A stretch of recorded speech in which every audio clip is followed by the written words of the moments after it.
Happy Saturday on this chilly Saturday morning, at least where I'm at, here in the upstate of South Carolina. A little chilly. So I usually start putting a jacket on when it gets down to like 65, y'all. I'm a wussy when it comes to the cold weather, so hope everybody's doing well this morning. I'm doing pretty good. Just getting ready for another work day here. So we're gonna get started this morning, y'all. Uh, Usually I start by lighting our candle here, and it's a white candle, so it signifies cleansing and purity. Excuse me.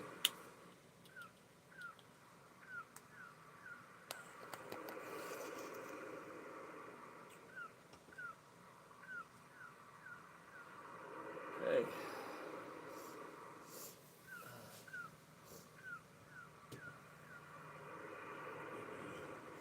Alright, so I want to officially welcome you to the Daily Reader podcast on the Tony's Journey YouTube channel, where we read from a daily reader or a devotional, and we learn tools and principles, including but not limited to prayer, meditation, and breath work that help us to stay more present and to live better lives. We meet on here daily at 10:30 a.m. Eastern Time. If you're new here, be sure to subscribe to this channel for future updates, future video updates, and podcast episodes.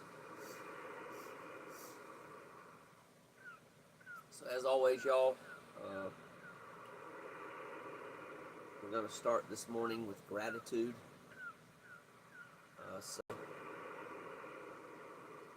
go ahead and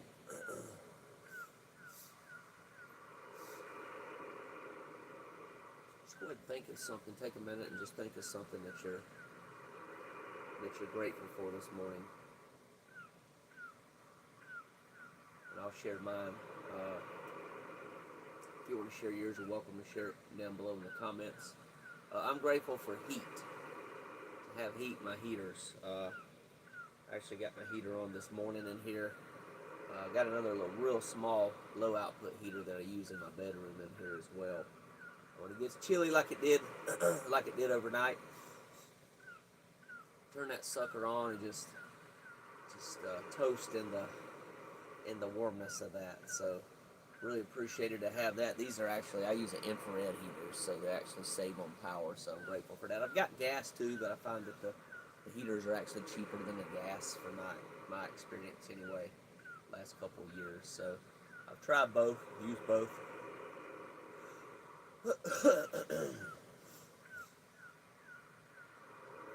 So yeah, feels good to have that, especially in the colder months of the year. Right when I'm here, I'm actually going to be leaving, going to Florida when it gets down. We're in the 30s and 40s in the daytime. I'm probably going to head out down to South Florida or Middle Florida, somewhere down there. Hadn't really decided yet. But y'all go ahead and just simmer in that, whatever you're grateful for. Just let it come up from within. Really feel the gratitude. Just the power of this, y'all, the gratitude. If you just let it come up and just really be thankful. I do my best to be thankful all day long. Just thank God for the blessings and the gifts. And also, believe it or not, the traumas of my life that I've had in the past, just be grateful for those, because I wouldn't be who I am today without my traumas as well. And it's kind of crazy. I think it's kind of crazy to say that, but I learned at an intensive I recently went to that we can grow through our trauma. Our trauma happens, and it happens to us, and we can grow through it. We become stronger. If you look at the people that have been in a lot of trauma, combat, different things, that more times than not, those people become more resilient and actually thrive. They thrive in life. So it's pretty interesting to say that, but it's actually true from the research. that was done. There's a lot of research done over this post-traumatic growth stuff over the years.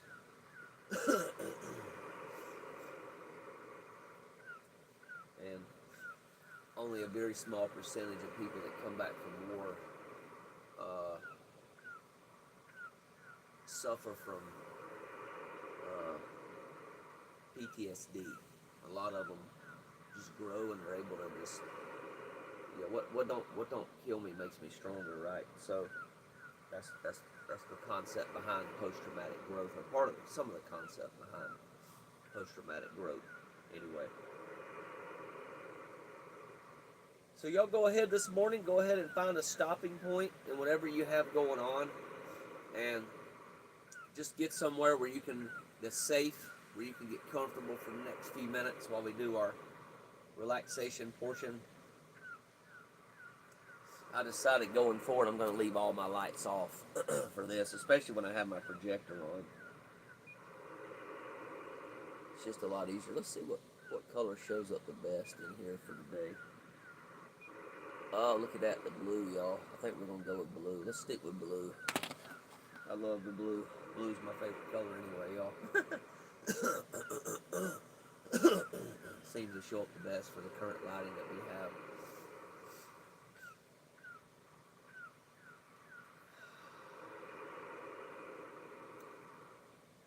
Okay, we're on the beach, y'all. Taking us to the beach. You can hear the ocean waves in the background. Matter of fact, I'm going to turn it up a little bit. I don't know, it's probably loud enough. Loud enough, should be. So go ahead if it's comfortable for you doing so, and it's safe wherever you're at, obviously. Go ahead and close your eyes this morning. And just take some slow, deep, cleansing breaths. Breathing in your nose, out your mouth.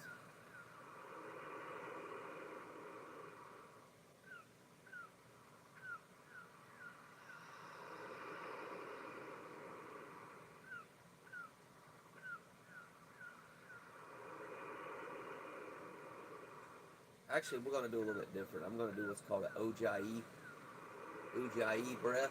I don't know if I pronounce that right. I think that's how you pronounce it. I've done it a lot in yoga class. Ujjayi breath. So, I'm going to breathe in the nose and out the nose, actually, is what we're going to do this morning. This is actually going to warm the body up, help to warm the body up. Like I mentioned, it's a little chilly. Got my heat on, but can always warm up a little more because I don't have it on super high. So also, if y'all are chilly this morning, this will help you warm up a little bit as well. You can also research, look up fire breath when you can. It's different. It's doing it fast, in the nose, out the nose, like this right here, in the nose, out the nose. That's actually fire breath, in the nose, out the nose, really fast. It really heats you up. But we're just going to do the Ujjayi breath this morning, and it's in the nose, out the nose. But just slow in, slow out.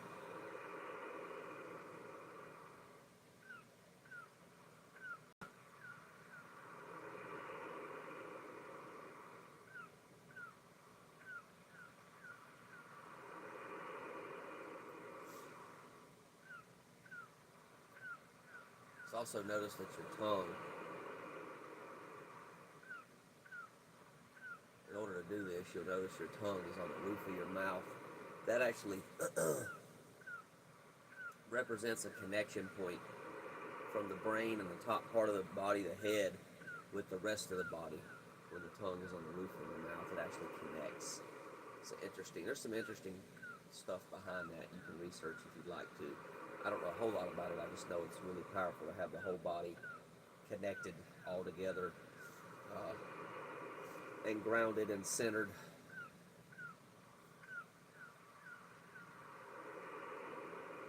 So continue breathing in the nose and out the nose. And just focus today. We're just going to focus on the beach here. I love the beach, y'all. It's probably my favorite place to be. I like it a whole lot better, believe it or not, than the mountains. The mountains are awesome too, but the beach is really cool.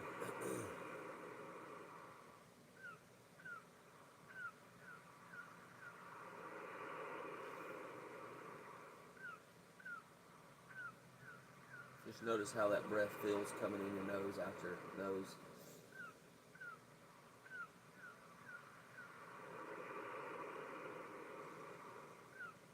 Notice you'll feel the body warming up a little bit.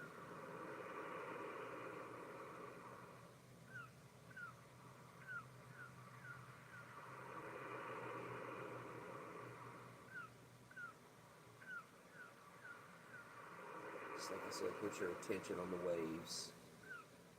The waves and the birds. Waves coming in, crashing on the shore.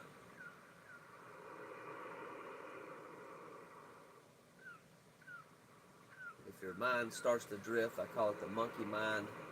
If it starts to drift, just bring it back to the waves and the beach. That's where we're at right now. That's where we're going to be. Let go of any past hurts, any kind of past regrets that you have. No need to hold on to that, right? Just get it going. I mean, it's just holding you down. It's preventing you from living a better life. You don't need to carry that crap around. That's what they said at my intensive I went to a couple weeks ago. Just empty the rucksack, empty the rocks, get them out. Surrender them to God. Just let them go. However you want to let them go. Just do that.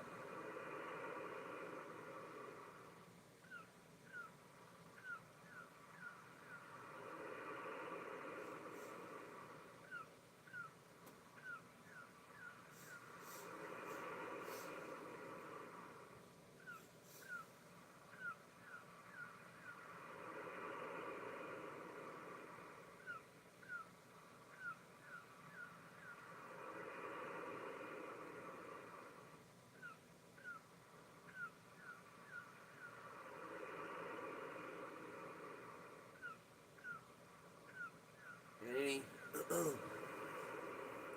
thoughts or worries you have about the future, just let them go as well. And just be here now. Relaxing on this beach in this present moment.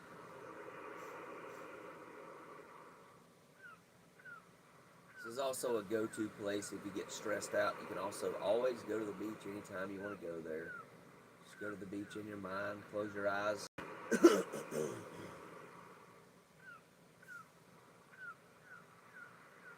You can also create what's called an anchor in NLP. And an anchor is like you can do something like make a circle with your index finger and your thumb. Once you really feel like you're at the beach, right now I feel like I'm at the beach, so you can anchor that in anytime you want to go back to the beach and feel that feeling of just relaxation, the sun beaming down, the waves coming in, the mist and the wind. You can always just put that anchor together.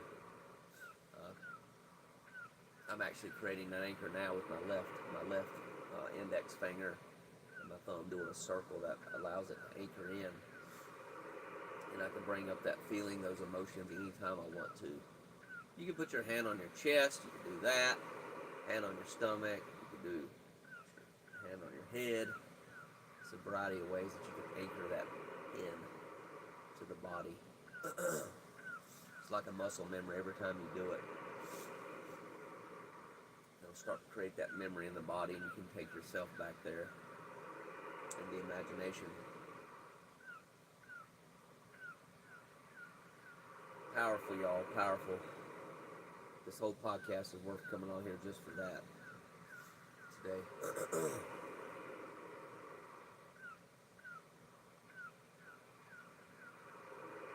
Continue breathing in the nose, out the nose.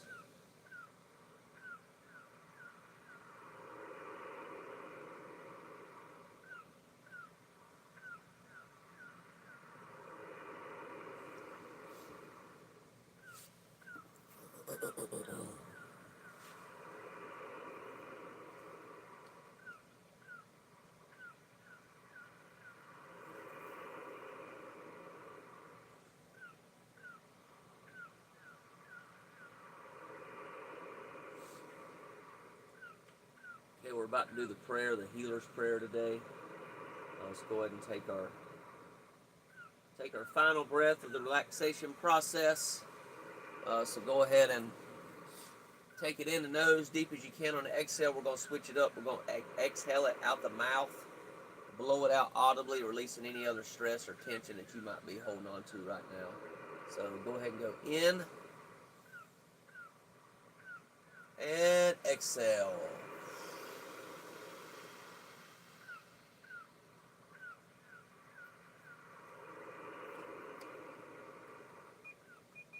And prayer. I'm here only to be truly helpful. I'm here to represent him or her who sent me. I do not have to worry about what to say or what to do, because he or she who sent me will direct me. I am content to be wherever he or she wishes, knowing that he or she goes there with me. I will be healed as I let him or her teach me to heal. And that's from chapter 2, Course in Miracles. Powerful book. I actually have it, y'all. Some of it's a little too deep for me. It's a very interesting book, though, about spirituality,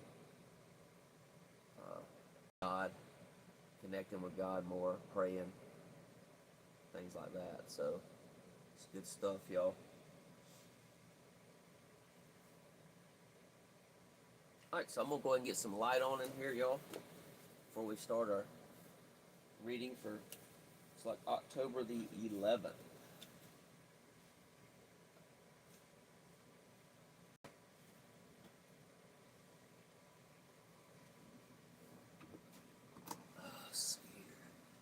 I think that's gonna be just right, y'all.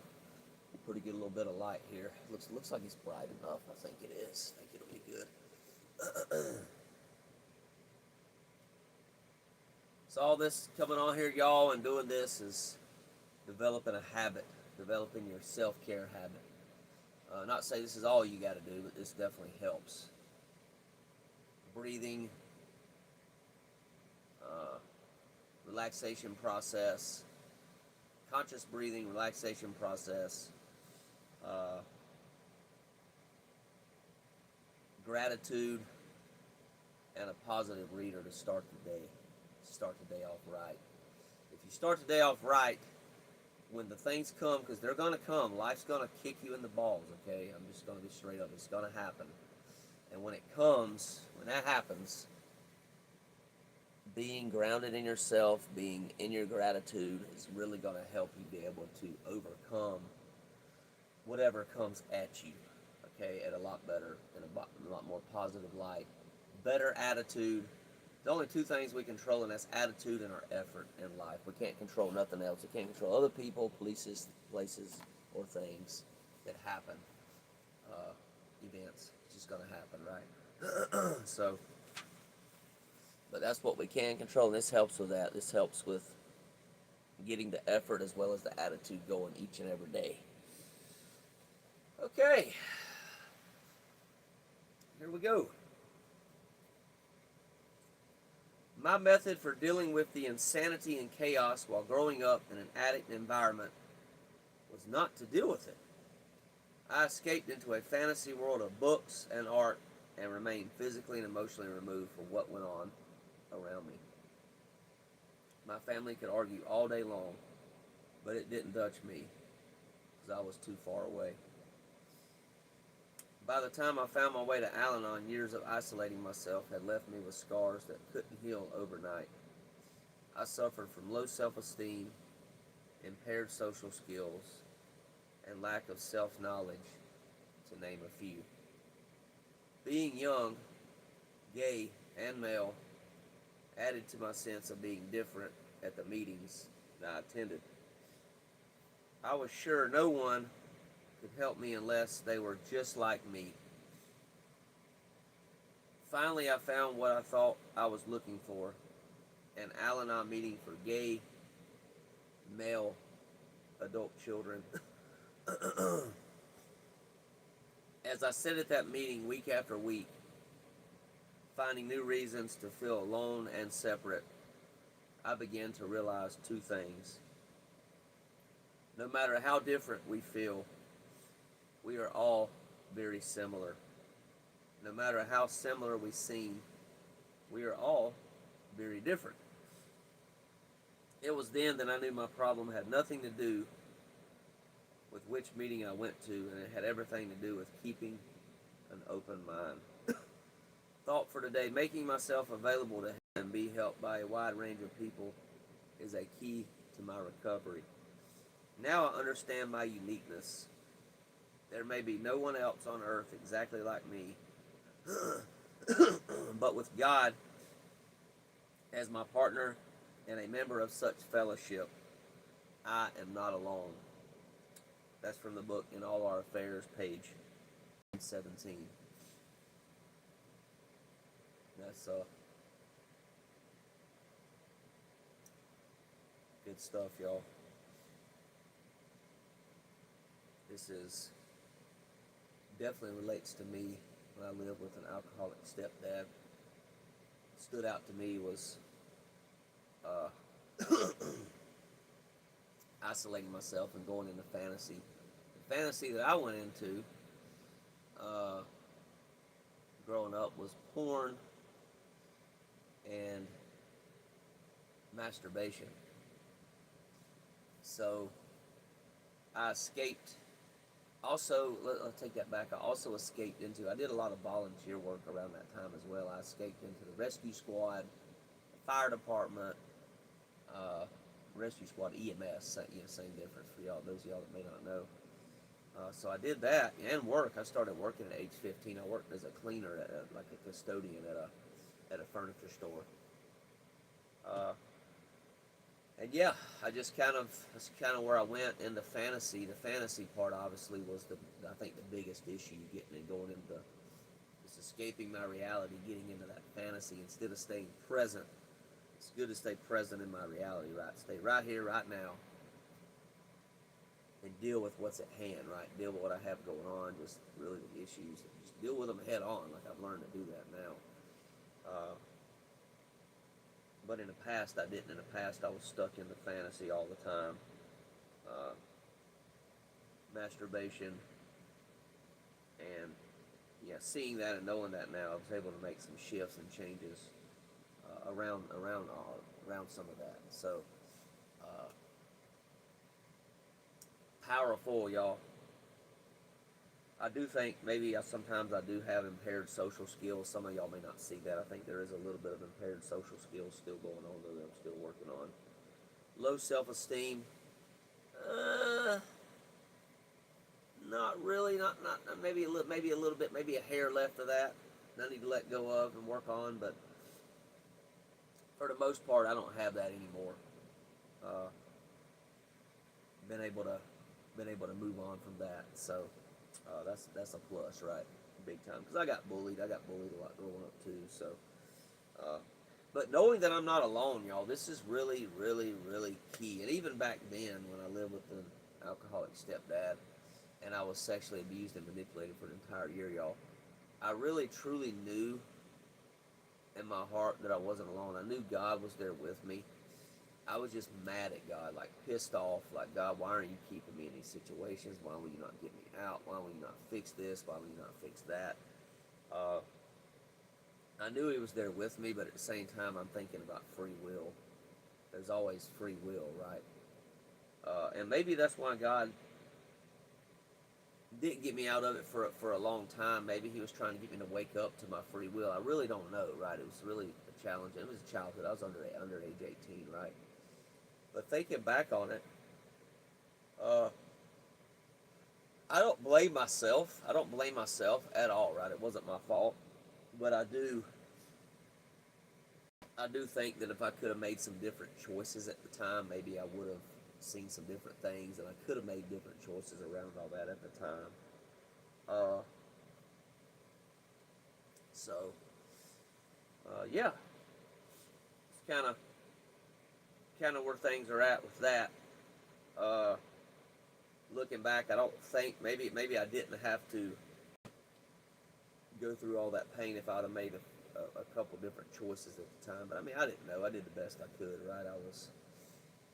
mostly terrorized, living a lot of fear around a lot of that in my childhood. So I think I did the best I could, right? The best I could at the time with the awareness that I had at the time.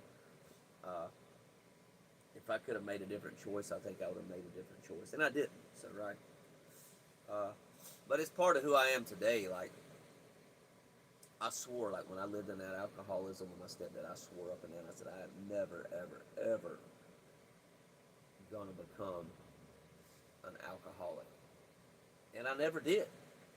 I kept that promise all these years later. So I'm really actually gonna give myself a pat on the back for that. That was something I really stood by and promised myself, and I kept that promise. I'm grateful for that. Grateful that I did.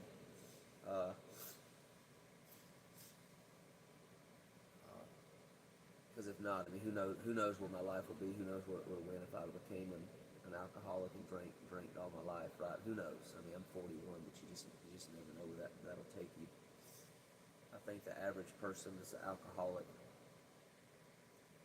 I think they die somewhere between 64 and 68 is statistics. I believe the statistics are the number on that. I believe so. It might be 62 to 68. A friend of mine told me about it recently. So obviously nobody's promised tomorrow, right? But I don't plan to die that early. I plan to live a whole lot longer than that. So, uh, but so y'all, we'll go ahead and I think I'm gonna go ahead and finish this up for today, y'all. If you have any questions, comments, suggestions, definitely leave them in the comments below. Uh, as always, it's really good to be on here. Really good to put this out in the world, share my experience, strength, and hope with y'all, as well as myself. Also have insights every single day right out of reading this. It also is a continuous reminder of my work, my recovery, what I need to continue working on in my life, right? To be able to continue to move in a healthier direction, not only for myself, but also for those around me, those I love, those I care about in my life. So, good stuff, y'all. So, really appreciate y'all being here today. We'll go ahead and finish this up here, and I look forward to seeing y'all sometime tomorrow. I'll be same time, 10:30 a.m. Continue having a great weekend, everybody. If you're not, you can only control your attitude and your effort. So get out there and make some changes, okay, to your attitude and effort. If you're not having a great weekend, then guess what? Change it. Accept the reality, accept what's going on right now, and then from that, you can choose your attitude and choose your effort to make the necessary changes. So, peace and love, y'all.